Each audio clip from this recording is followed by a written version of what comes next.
Sir हल्का सा mean value और एवरेज वैल्यू सर बस फिर से बता दीजिए। मीन वैल्यू एवरेज वैल्यू बहुत लंबा टॉपिक है यार, वो हल्का सा बताने वाला टॉपिक थोड़ी है। नहीं मतलब उसमें सर तो हल्का लंबा सा बस भाषण देना डिफिनेशन पड़ेगा उसका। 1.5 घंटे का डेफिनेशन उसका। हाँ हाँ डेफिनेशन बता सकते हैं। डेफिनेशन तो क्योंकि उसका कैलकुलेशन लंबा है। डेफिनेशन समझो कि जब हम नहीं सर मीन वैल्यू डेफिनेशन नहीं। करते हैं ना, तो एसी के हाफ साइकिल में, वर्ड्स को समझना ना, उसको अरेंज करना अपने अकॉर्डिंग, कि एसी के हाफ साइकिल में किसी सर्किट में जितना चार्ज फ्लो किया जाता है, जितना चार्ज दिया जाता है, given charge in half cycle of AC, if the same charge is given by a steady current in same time in same circuit, then the steady current is called the mean value of the AC। Hindi में समझो इसको बढ़िया से, कि अगर आधे चक्र में, हाफ साइकिल में एसी किसी सर्किट में जितना चार्ज देता है, अगर उतना ही चार्ज कोई डीसी सेम टाइम में सेम सर्किट में प्रोवाइड कर दे, तो उस डीसी को, उस एसी का मीन वैल्यू कहते हैं। और इसी के अपोजिट जब आरएमएस वैल्यू पूछेगा आपसे, तो उसका मतलब क्या होता है कि फुल साइकिल में किसी कंडक्टर में एसी जितना हीट प्रोड्यूस करता है, अगर उतना ही हीट कोई स्टडी करंट उतने ही समय में उसी सर्किट में प्रोड्यूस करते, तो उस स्टडी करंट को, उस एसी का आरएमएस वैल्यू, इफेक्टिव वैल्यू भी इसको कह सकते हैं, यानी रूट मीन स्क्वायर वैल्यू कहा जाता है। बताओ क्लियर है? Yes sir. सर हल्का सा एलसी ऑसिलेशन का भी डेफिनेशन फिर से बता दीजिए। एलसी ऑसिलेशन का मतलब क्या होता है? एक टैंक सर्किट होता है। टैंक सर्किट का मतलब क्या होता है कि अगर एक चार्ज कैपेसिटर को एक इंडक्टर से हम पैरेलल टाइप में कनेक्ट कर दे, मतलब दोनों मुंडे को ला करके उसके दोनों मुंडे से जोड़ दे, तो चार्ज जो होगा वो इलेक्ट्रिक, जो चार्ज जो होगा इसमें कैपेसिटर में, वो करंट के फॉर्म में आ जाएगा इंडक्टर में, इंडक्टर से फिर चार्ज के फॉर्म में जाएगा कैपेसिटर में, फिर इंडक्टर में आएगा करंट के फॉर्म में, करंट से चार्ज, चार्ज से करंट, ऐसा होता रहेगा। तो जो कंडक्टर, ये कैपेसिटर में एनर्जी स्टोर होती है वो होती है इलेक्ट्रिक एनर्जी, और इंडक्टर में जो होती है वो होती है मैग्नेटिक एनर्जी। तो ये एनर्जी का कन्वर्जन इलेक्ट्रिकल से मैग्नेटिक, मैग्नेटिक से इलेक्ट्रिक, इलेक्ट्रिक से मैग्नेटिक, मैग्नेटिक से इलेक्ट्रिक बार बार होते रहता है। तो इस कन्वर्जन के कारण जो ये बार बार यहाँ exchange of electric energy into magnetic energy and magnetic energy into electric energy होता है, इसके कारण से जो इलेक्ट्रिक oscillation प्रोड्यूस होता है, these oscillations are called LC oscillation and the frequency of the oscillation is written as 1 divided by 2 pi under root LC। और किसी का कहीं कुछ उधार मिले तो पूछो, लेकिन शॉर्ट वाला, ज्यादा लंबा नहीं। सर हल्का सा इलेक्ट्रिक रेजोनेंस का भी डिफाइन क्लियर कर दीजिए। रेजोनेंस का मतलब होता है कि जब हम लोग एलसीआर सर्किट को लेते हैं तो एक स्पेसिफिक सिचुएशन होता है, means at a definite frequency the inductive reactance XL is equal to capacitive reactance XC। ये different frequency पर ही होता है। And when XL is equal to XC, then the impedance of the LCR circuit Z is very small, means less, minimum, and this is equal to resistance of the circuit. And then the current of the LCR circuit will be maximum, and this situation is called resonance of the LCR circuit। अब फिर से sir थोड़ा सा हिंदी में बताइए ना। देखो इसमें हिंदी में कैसे होगा, इसमें कि अगर हम एलसीआर सर्किट में 3 कंपोनेंट को लेते हैं ना, एल लेते हैं, सी लेते हैं और आर लेते हैं, तो अगर हम लोग करंट को फ्लो करवाते हैं, अल्टरनेटिंग करंट को, तो एक डिफिनिट फ्रीक्वेंसी पर हम लोग को एक्सएल मतलब इंडक्टिव रिएक्टेंस जो है वो कैपेसिटिव रिएक्टेंस के इक्वल मिलता है। एक डिफिनिट फ्रीक्वेंसी पे ऐसा होता है। तो उस डिफिनिट फ्रीक्वेंसी पर जब एक्सएल का वैल्यू एक्ससी के इक्वल होगा, तो इम्पीडेंस जो होता है एलसीआर सर्किट का वो हो जाता है आर के इक्वल, और वो होता है मिनिमम। और जब आर मतलब जेड का मान आर के इक्वल मिनिमम हो जाता है, तो एलसीआर सर्किट में करंट होता है मैक्सिमम, क्योंकि जेड जो अपोजिशन था वो फ्लो में करे, फ्लो ऑफ करंट का एलसीआर सर्किट में, तो जब अपोजिशन ही कम तो करंट मैक्सिमम हो जाएगा। तो जब मैक्सिमम करंट होता है तो इन तीनों वर्ड्स का सीक्वेंस बिठा लो कि at definite frequency XL is equal to XC and R is equal Z is equal to R and current in the circuit is maximum। और जब ऐसा होगा तो उसी को हम कहते हैं electrical resonance of the circuit. और ये एक डिफिनिट फ्रीक्वेंसी को डिफरेंट फ्रीक्वेंसी पे होता है, और उसी फ्रीक्वेंसी को ये एक्सेप्ट करता है as a acceptor circuit, as a receiver. और इसी कारण से इसका हम लोग रिसीवर के टाइप में यूज करते हैं कि हमको जो फ्रीक्वेंसी पर इसको रेजोनेंस देते हैं उस फ्रीक्वेंसी के ये इलेक्ट्रोमैग्नेटिक वेव को ये गेन कर सकता है। आगे हम लोग इलेक्ट्रोमैग्नेटिक वेव में पढ़ेंगे इसको। तो ये होता है रेजोनेंस। फेजर बता दीजिए। Q factor sir, Q factor भी थोड़ा सा define. Sir phasor view. Q factor कहने का मतलब आसान था, क्यू फैक्टर में रेशियो लेते हैं हम दोनों का जी। अब वो सब पढ़ो ना, तो डेफिनेशन में उसका सब कुछ लिखा हुआ है। जो कंसेप्चुअल बात है वो सीखेगा तो भले ही कुछ लगेगा कि समझने वाला। क्या बोल रही हैं madam? Power consumed in A circuit series LCR circuit. तुमको तो पता था, कैसे आ गया जी? आज लेट हो अरे देखे जो तो ना पूछ रही ऐसा। थी वो पूछिए, कोई पूछ रही थी, पूछिए तो पहले। सर फेजर डायग्राम, फेजर और फेजर डायग्राम क्या होता है? यस क्या सर, होता है, काम फेजर कैसे करता है? डेफिनेशन भी। डेफिनेशन समझो दोनों को कि जब एसी की बात करते हैं ना, तो एसी में जो अभी तक हम लोग पढ़े हुए थे करंट इलेक्ट्रिसिटी में, वैसा ही करंट नहीं होता है, इसमें बड़ा डिफरेंट होता है कि एक ऐसा, पहले तो फेजर को समझो क्या होता है कि ये होता है रोटेटिंग वेक्टर। हम लोग ये चीज ना मतलब अभी तक पढ़े ही नहीं है कि हमको डिस्प्लेसमेंट दिखाना तो क्या दिखाते हैं, एक पॉइंट दूसरे पॉइंट तक का। लेकिन ये क्या होता है, एक रोटेटिंग टाइप का होता है कि this is phasor is a rotating vector which is which represents the angle between two quantities. कि मान लो अगर दो क्वांटिटीज हैं और दोनों रोटेटिंग टाइप के हैं, रोटेटिंग टाइप के मतलब ओरिजिन के अबाउट, किसी एक्सिस के अबाउट रोटेट कर रहे हैं, तो जब रोटेट कर रहे हैं तो उन दोनों के बीच में जहां पर जिस सिचुएशन में, जिस कंडीशन में जो एंगल फॉर्म करेगा, उसी एंगल को हम फेज डिफरेंस कहते हैं। ये बात थ्योरेटिकल होगा, प्रैक्टिकल समझो। यहाँ क्या हम लोग पढ़ रहे थे कि जब हम लोग एलसीआर सर्किट को पढ़ रहे, एलसीआर सर्किट से पहले अगर हम कैपेसिटिव, इंडक्टिव और रिएक्टिव, ये कैपेसिटिव, इंडक्टिव और नहीं उल्टा बोल दिए, रेसिस्टिव, इंडक्टिव और कैपेसिटिव सर्किट तीनों को लेते हैं अलग अलग, प्योर मतलब प्योर रेसिस्टिव, प्योर इंडक्टिव और प्योर कैपेसिटिव। तो प्योर इंडक्टिव में क्या देखते हैं कि करंट और वोल्टेज दोनों साथ साथ चलता है सेम फेज में। मतलब जब करंट चलेगा तो वोल्टेज भी चलेगा, मतलब जब करंट का मैक्सिमम तो वोल्टेज का भी मैक्सिमम, करंट का मिनिमम तो वोल्टेज का भी मिनिमम, ऐसा होता है। लेकिन इंडक्टिव सर्किट में क्या देखते हैं कि करंट वोल्टेज से पीछे चलता है और कैपेसिटिव सर्किट में करंट वोल्टेज से आगे चलता है। और चूंकि एक रोटेशन, वो जनरेटर वाला जो कॉन्सेप्ट है ना, जहां पे हम लोग पढ़े थे एसी प्रोडक्शन का कि E equal to E nought into sine omega T, तो वहां से हमने निकाला था कि I equal to I nought into sine omega T हो जाएगा करंट का फ्लो।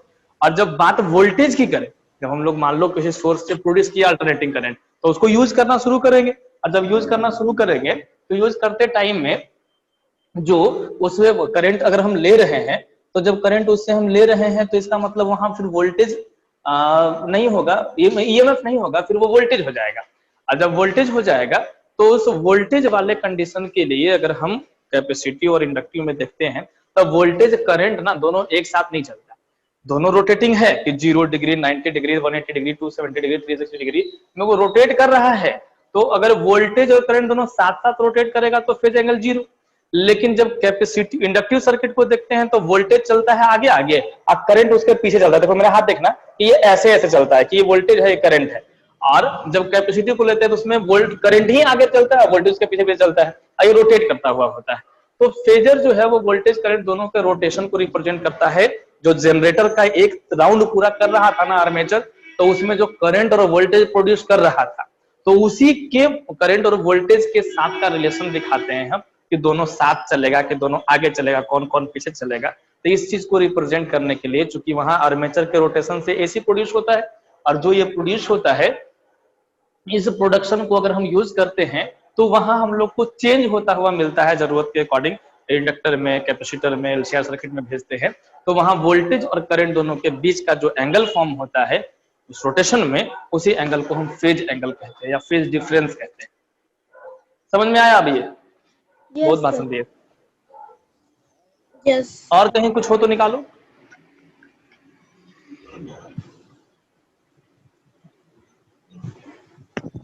सर जो कल कंपोनेंट में इसको रिजॉल्व करके नहीं बता रहे थे, power consumed in series LCR circuit,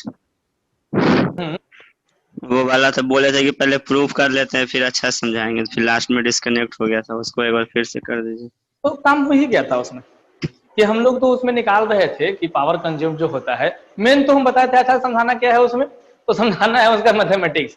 और मेन जो पार्ट था उसमें वो था पूरा इंटीग्रेशन का। और जब इंटीग्रेशन हम लोग किए थे तो हम लोग निकाल के जो लाए थे, तो निकल के आया था हमारा कि अगर power consumed in LCR circuit लिखे तो VRMS, IRMS और cos फाई होता है।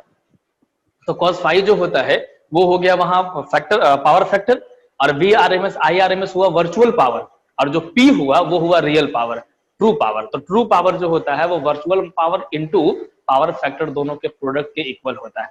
अच्छा, एक बात और वहां पे हम बताने के लिए बोले होंगे, एक वाटलेस करंट होता है, एक वाटफुल करंट होता है, कि करंट का वो कंपोनेंट जो वोल्टेज के डायरेक्शन में होता है वो होता है वाटफुल करंट, मतलब cos थीटा, cos थीटा।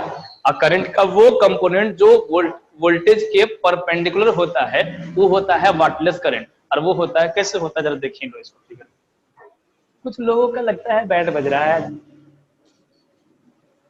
सब लोग को ऑडियो वीडियो ठीक मिल रहा है ना? मेरे यहाँ से बिल्कुल ठीक जा रहा है, मेरे यहाँ से फुल एचडी जा रहा है।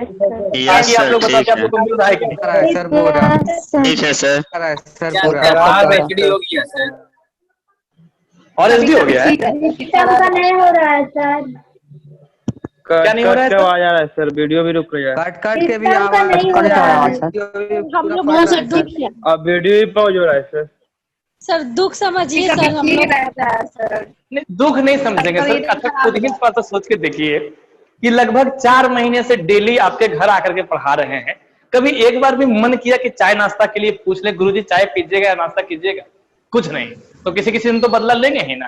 तो नहीं जाएगा वीडियो ऑडियो, जाओ सर हम फोटो भेज देते हैं सर, लच्छा पराठा और घर चिल्ली में बेबी पढ़ेंगे, लेकिन एक भी दिन जो है वो खातिरदारी नहीं करेंगे तो किसी को नहीं देंगे। इसका भी मतलब कोई भी कैसे कोई पूछ लेगा सर? ऑफलाइन आप पढ़ा थोड़ी ना रहे, ऑनलाइन कैसे पूछ लेगा? बाद में खुद स्टिकर भेज देंगे ऑनलाइन सर। चाहता है हमको। ओह नो, मतलब कि ये है कि कोई कैसे पूछ भी नहीं सकता है। हाँ, ये बोलते तो मानते कि सर कैसे खिला सकते हैं, तो हमको समझ में आता कि नहीं बच्चे की इच्छा है कि नहीं गुरुजी को खिलाया जाए, मतलब किसी दिन आ जाएगा तो चांस है कि मिल जाएगा। लेकिन आप ये बोल रहे कैसे पूछ सकता है, मतलब पूछने से भी गए, मतलब गलती से अगर पहुंच भी गए घर। हाँ बोलते ना सर कि हम दिखाओ मत, ललच जाता है मन, देखो ललचाता है लोग बैठ के खाता है। तो नहीं, पूछने तक से गए, ठीक है वीडियो नहीं जाएगा आपका। और रुक रुक के जा रहा है वो बढ़िया है, क्योंकि भूख लगा हुआ है आपके यहाँ का वीडियो। नहीं एक सर, बात तो बोल रहे थे मेरा उसके एकदम बोल देना। क्लियर है। हाँ, आपके यहाँ तो टावर लग गया, अब क्या कहना है। ये है, देखना यहाँ पे एक बात बता रहे थे कि अगर मान लेते हैं करंट है, ये मान लेते हैं हमारा रिजल्टेंट वोल्टेज है, एलसीआर सर्किट से जा रहा है ये, तो इन दोनों के बीच का एंगल यहाँ फाई है। तो अगर हम इस करंट को दो अलग अलग कंपोनेंट में रिजॉल्व कर ले तो देखो, तो ये हमारा अगर मान लेते हैं आई नॉट वी नॉट वाला है, या आई नॉट वी नॉट माने आरएमएस मान लेते हैं, बेटर होगा, आरएमएस है, ये भी आरएमएस वैल्यू है। तो ये देखो, इस आई को हम दो पार्ट में रिजॉल्व कर रहे हैं, यहाँ एंगल फाई बन रहा है। तो बताओ, ये जब एंगल वाला कंपोनेंट को लिखिएगा तो आई आरएमएस इंटू कॉस फाई होगा, और यहाँ लिखिएगा तो ये हो जाएगा आई आरएमएस और इंटू साइन फाई हो जाएगा, ऐसा हो जाएगा। तो अगर हम लोग यहाँ इसके लिए, मतलब इस कंपोनेंट के लिए पावर निकालते हैं, ध्यान से समझना। तो पावर के लिए अभी क्या सीखे थे कि आई आरएमएस, वी आरएमएस और कॉस फाई, तो अगर या कॉस थीटा जो लिखते हैं उसके, तो देखो इसमें से हो जाएगा भी और आई, तो भी का तो हम लोग को भी मिल जाएगा, तो V RMS into I RMS के लिए लिखते हैं तो इसका ये वाला कंपोनेंट, तो ये हो जाएगा आई आरएमएस और इंटू कॉस फाई और मल्टीप्लाइड बाई ये दोनों। देखो कि वी आरएमएस के डायरेक्शन में ही जब आई आरएमएस जा रहा है तो दोनों का एंगल सेम है। ये जो हमने लिखा है ये हुआ आपका भी और ये हुआ आई। अब कॉस फाई लेना है, तो cos phi is the angle between voltage and current. तो बताओ, वोल्टेज तो हमारा वी आरएमएस है और इस आई आरएमएस का कॉस कंपोनेंट, इसको दो कंपोनेंट में तोड़ा तो ये इसी डायरेक्शन में जा रहा है। जब इसी डायरेक्शन में जा रहा है तो इसके बीच के लिए एंगल लिखिएगा तो cos 0 डिग्री होगा। cos 0 का वैल्यू 1 और 1 से मल्टीप्लाई कर लिएगा तो P इज इक्वल टू हो जाएगा V RMS into I RMS और इंटू cos फाई हो जाएगा इसका। ये हम लोग को मिला इस कंपोनेंट के लिए। जरा इस कंपोनेंट पे देखना अगेन, अगर हम P के लिए लिखते हैं तो V तो हमारा वही है वी आरएमएस और I का हम कंपोनेंट ले रहे हैं साइन वाला, तो ये हो जाएगा आई आरएमएस और इंटू साइन फाई, ये हो गया I का। और उसके बाद लिखना है आपको कॉस, तो मतलब angle V RMS I RMS cos phi लिखते थे, तो यहाँ लिखेंगे इसके लिए तो देखो हो जाएगा हमारा कॉस और फाई लिखना है इसमें। तो बता वी आरएमएस के साथ ये कंपोनेंट जो साइन वाला है वो तो 90 डिग्री फॉर्म कर रहा है ना, और जब 90 डिग्री फॉर्म कर रहा है तो यहाँ cos 90 लिखेंगे।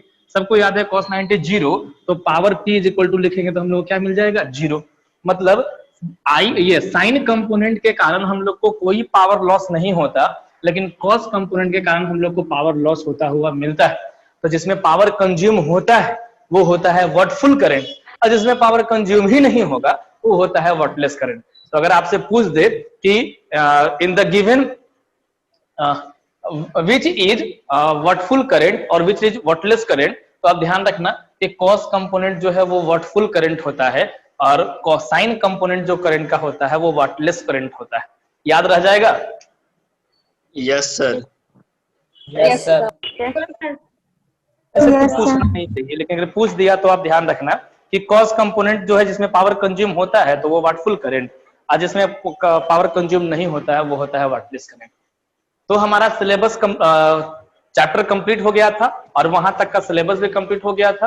और अगर इलेक्ट्रोमैग्नेटिक वेव्स एक बहुत ही छोटा सा चैप्टर है, उसको आप इग्नोर करो, मतलब छोटा है उसको लास्ट में पढ़ लेंगे, इग्नोर मतलब छोड़ना नहीं है, लास्ट में पढ़ लेंगे, तो हम ये कह सकते हैं कि ऑनलाइन पढ़ाते हुए हम आपको एनसीईआरटी का फर्स्ट वॉल्यूम पूरा कंप्लीट कर दिए। एनसीईआरटी ये जो इलेक्ट्रोमैग्नेटिक वेव्स है वो मात्र 3 दिन का क्लास का टॉपिक है, वो देखना हम पढ़ा देंगे आपको, तो समझ में आ जाएगा। वो आसान है, कुछ पूछता उसका भी बहुत कम है इससे, 1-2 क्वेश्चन ही पूछता है, वो हम आपको लिखवा देंगे, वही पूछेगा तो वही पूछेगा, तो नहीं पूछेगा उससे। सीबीएसई में भी, बिहार बोर्ड में भी वही होता है। तो अगर उन 3 क्लास को इग्नोर करो, वो कभी भी पढ़ लेंगे, तो इस हिसाब से हम पूरा एनसीईआरटी का फर्स्ट वॉल्यूम ऑनलाइन में पढ़ाए हैं। और हमको लगता है जितने लोग ऑनलाइन पढ़ा रहे हैं, जितने लोगों भी, सबसे हम अवेयर हैं, सबका बारे में हमको पता है, तो हम कह सकते हैं कि सबसे मैक्सिमम कवरेज और विद इफेक्टिव स्टडी, कि आपकी कॉपी भी लिखी गई है, कॉपी के बहुत सारे लोगों का हमको आ गया है, जो लोग नोट्स भेज दिए हैं, मेरे नंबर पे भेजे, उनको बोले हैं भेजने के लिए आईपी वाले नंबर पे, अब एम्बिशन वाले नंबर पे। और जो लोग नहीं भेजे हैं, अभी हम किसी का भेजा हुआ है उसका खोल के नहीं देखे हैं, हम एक बार में सबका चेक करेंगे।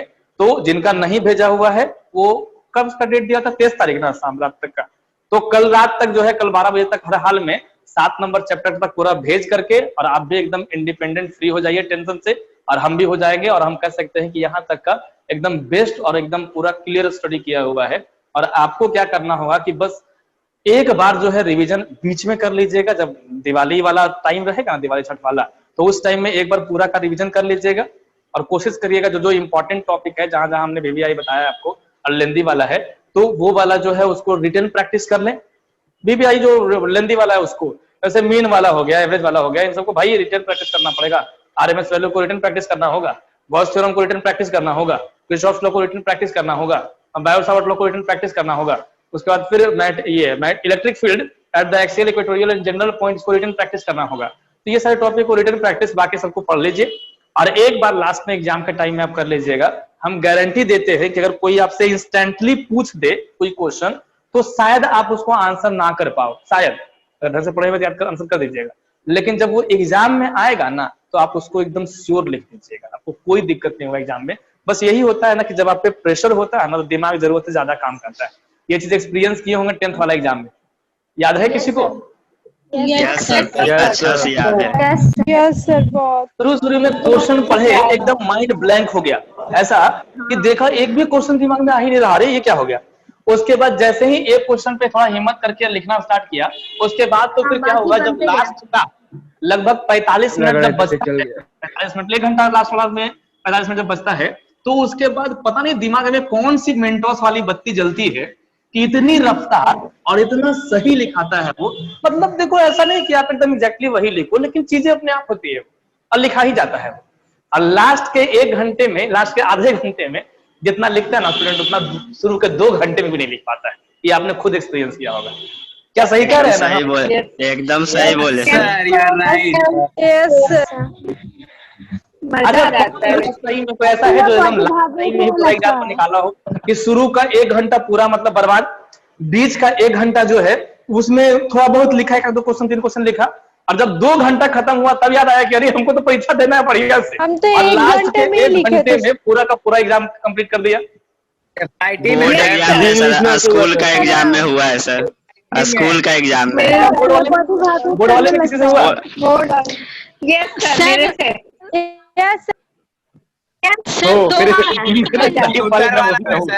बोर्ड का रिस्क नहीं ले सकते थे सर, इसीलिए पूरा अच्छा से प्रिपेयर करके गए थे। वैसे ये वाला काम गलत है, इसको हम बहुत बढ़िया नहीं करते। आपको शुरू से ही यूनिफॉर्म बना करके रखना है एक स्पीड, और टारगेट करके अभी से रखना है कि हमको उसमें एग्जामिनेशन में कम से कम 18 से 20 पेज लिख करके आ जाना है। बिहार बोर्ड में फेयर होने वाले, ध्यान रखना इस बात का।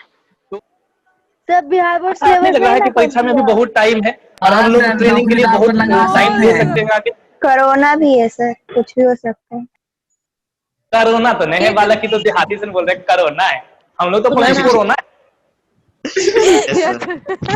कोविड है सर, कोविड है सर, कोविड-19 सर, कोविड-19 वालों से ऐसी एक्सपेक्टेशन होती ही नहीं है कि वो कोरोना बोलेंगे और क्या बोले कोरोना। हाँ बोले ना। सर सुनिए ना सर, एक बेंच पे कितना लोग बैठाएगा? एक बेंच पर एक बैठेगा और कम से कम 6 फीट की चारों तरफ की दूरी होगी, तय मान लो। तो आप ना ताक झांक के जो फोकस करके देखते थे ना, वो वाला इस बार काम नहीं करने वाला है। और सेंटर पढ़ने वाला एग्जाम 2 शिफ्ट में होगा। एक नहीं सर, 2 को बैठाएगा, एक कैसे बैठाएगा एक बेंच पे? बहुत ज्यादा 2 शिफ्ट में एग्जाम लेगा और अगर 2 बिठाएगा ना तो एक उस छोर पे एक इस छोर पे रहेगा और लगभग 6 फीट की दूरी मेंटेन की जाएगी। इसलिए आप जो जूम वाला सिस्टम था ना वो बंद कर लेना, इस बार नहीं चलने वाला है। और चिट्टा उट्टा भी नहीं लेके जाता। चैप्टर 7 के बाद डायरेक्ट 14 में क्यों गए? क्या बोल रहे हैं? सुनिए ना चैप्टर 7 से 14 में डायरेक्ट क्यों गए? सुनिए, बोले सुनिए, सर, सुनिए ना, बोलिए ना सर। सर सिलेबस नहीं कम किया बिहार बोर्ड वाला? अभी तक निकाला कुछ नहीं है, ऑफिशियल नहीं आया निकालने का सर। एग्जाम के पास।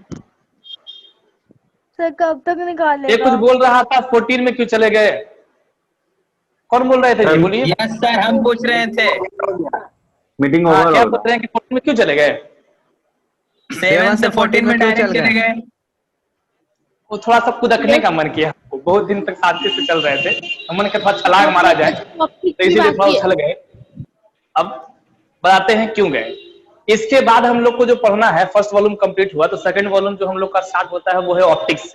तो ऑप्टिक्स के साथ ज्योमेट्रिकल ऑप्टिक्स, वेव ऑप्टिक्स, डीएनएमआर तीनों को एक साथ पढ़ा जाना चाहिए, क्योंकि तीनों लाइट का ही ब्रांच है। आपको शुरू में याद होगा पढ़ाए थे कि ज्योमेट्रिकल ऑप्टिक्स, वेव ऑप्टिक्स और क्वांटम ऑप्टिक्स होता है। तो ज्योमेट्रिकल ऑप्टिक्स हो गया, वेव ऑप्टिक्स आपका वेव ऑप्टिक्स के नाम से चैप्टर है और क्वांटम ऑप्टिक्स डीएनएमआर के नाम से है। तो तीनों को एक साथ पढ़ाएंगे हम। और चूंकि वो चल रहा था सीक्वेंस में हमारे क्लास में, तो हम चाह रहे हैं कि जब रीओपन हो जाए क्लास तो उसको वैसे ही लेके चलेंगे। और उसके बाद जो बाकी चैप्टर बच गया है, अच्छा वापस से सब लोग ज्वाइन करो, तो टाइम खत्म हो गया, वापस से ज्वाइन करो तो फिर उसके बाद